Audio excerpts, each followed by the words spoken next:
Olivia Loren's journey to the Miss International Queen 2025 crown has been nothing short of a fairy tale laced with thorns, a testament to the unyielding spirit required to shine in the world of pageantry, where beauty meets adversity head-on. As the newly crowned first runner-up representing Cuba, Loren didn't just step onto the stage in Tokyo's opulent Yoyogi National Gymnasium. She stormed it, captivating judges and audiences with a poise that blended vulnerability and unbreakable resolve. The competition, a beacon for transgender women since its inception in 2009, celebrates elegance, intelligence, and advocacy, drawing contestants from over 20 countries to compete in swimsuit, evening gown, and Q&A segments.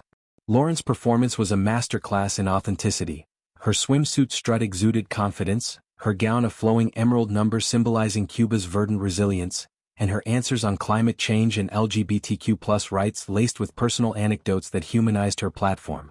But victory in such a high-stakes arena often invites scrutiny, and Loren's win was no exception.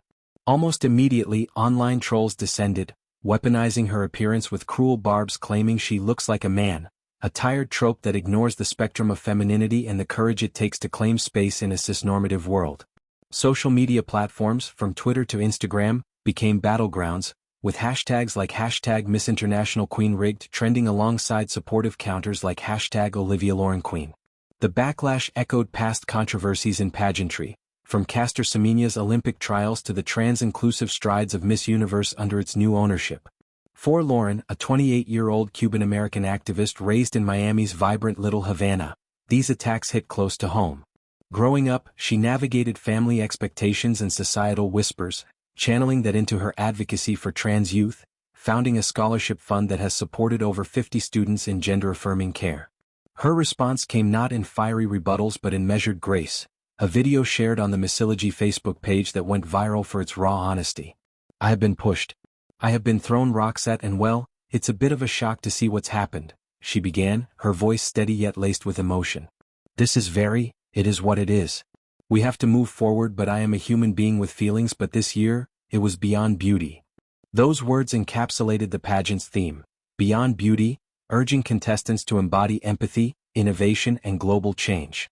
Loren's platform focused on mental health and marginalized communities, drawing from her own therapy journey post-transition. She elaborated on how the competition's emphasis on substance over superficiality empowered her to speak truths that resonated, turning potential division into dialogue.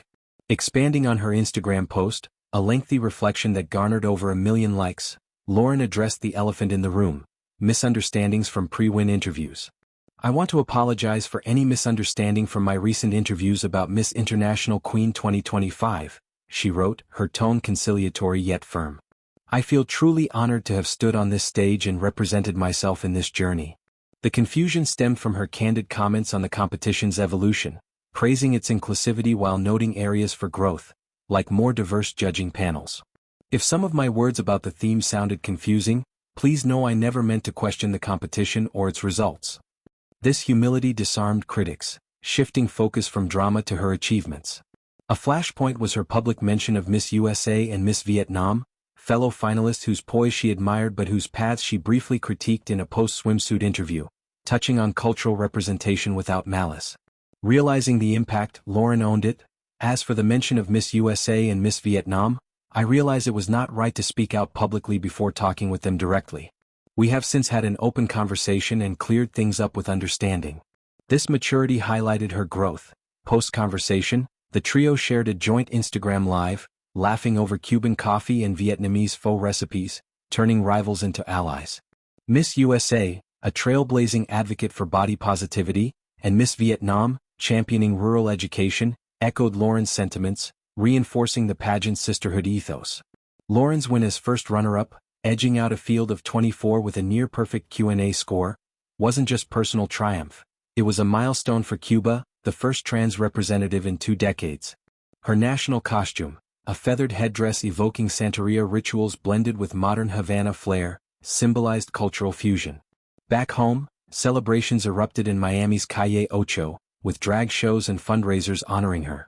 Yet Loren remains grounded, crediting mentors like Jasmine Rice, a Miss International Queen alum, for guiding her through the glamour's grit. The backlash, while painful, amplified her voice. Donations to her foundation surged 300%, and brands like Fendi Beauty reached out for collaborations, seeing in her the future of inclusive beauty. Lauren's story mirrors broader trans narratives, from Laverne Cox's Emmy nods to MJ Rodriguez's historic Golden Globe, proving visibility begets victory. As she prepares for her reign's duties, speaking at UN panels and hosting trans youth summits, Lauren embodies Beyond Beauty, a woman whose scars forge strength. In the end, Olivia Lauren didn't just respond to hate, she transcended it, reminding us that crowns are won not on runways alone, but in the quiet battles of the heart. Her journey continues, a beacon for those daring to dream amid the rocks.